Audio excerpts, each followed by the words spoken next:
আসসালামু আলাইকুম ওরহমতুল্লাহি ওবরাকাতুহ। যেখানে হৃদয় জাগে আল্লাহর স্মরণে আর জীবনের প্রতিটি ধাপে খোঁজে নেয় সুন্নাহর আলো।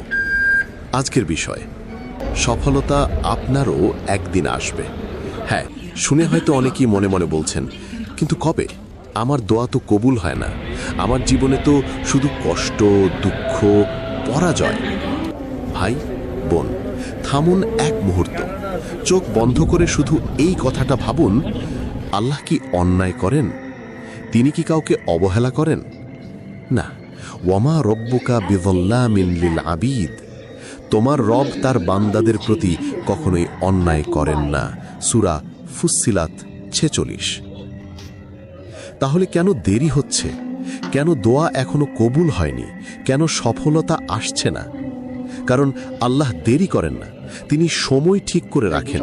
যেমন চারা গাছকে বড় হতে সময় লাগে, তেমনি তোমার স্বপ্নকেও ফল ধরতে সময় লাগে। আল্লাহর পরিকল্পনা তোমার অপেক্ষার ভেতর লুকানো থাকে। নবী ইউসুফ আলাইহিস সালামের গল্পটা মনে আছে? তাকে ভাইয়েরা কূপে ফেলে দিয়েছিল, তারপর বন্দী করা হলো মিশরের জেলে। বছরের পর বছর কেটে গেল, দোয়া করলেন, কান্না করলেন, আল্লাহর কাছে চাইলেন, কিন্তু কি তিনি হতাশ হয়েছিলেন?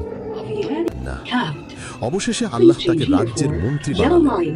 একসময় যারা তাকে ফেলে দিয়েছিল তারাই তার সামনে এসে দাঁড়ালো। এই হলো আল্লাহর পরিকল্পনা। যে ধৈর্য ধরে আল্লাহর পথে থাকে, সফলতা একদিন তারই হয়। দোয়া কবুলের 3 ধাপ। রাসূলুল্লাহ সাল্লাল্লাহু আলাইহি ওয়াসাল্লাম বলেছেন, যখন কোনো বান্দা দোয়া করে তখন আল্লাহ 3 ভাবে উত্তর দেন। হয়তো সঙ্গে সঙ্গে কবুল করেন, হয়তো আখিরাতে এর চেয়ে ভালো কিছু রাখেন, আর কখনো কোনো বিপদ দূর করে দেন এর বদলে। তিরমিজি।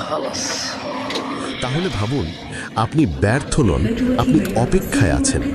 এই অপেক্ষা আপনার ঈমানের পরীক্ষা। অপেক্ষার মধ্যে সফলতার বীজ থাকে। অনেক সময় আল্লাহ তোমার দোয়ার সঙ্গে সঙ্গে কবুল করেন না, কারণ তুমি তখনও প্রস্তুত নও।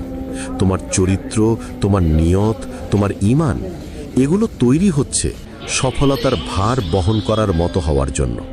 যেমন তুমি যদি আজ একটি ছোট গাছকে টেনে বড় করতে চাও, সে তো ভেঙে যাবে। ঠিক তেমনি আল্লাহ চান তুমি শক্ত হও, প্রস্তুত হও। আসসালামু আলাইকুম ওয়া রাহমাতুল্লাহ।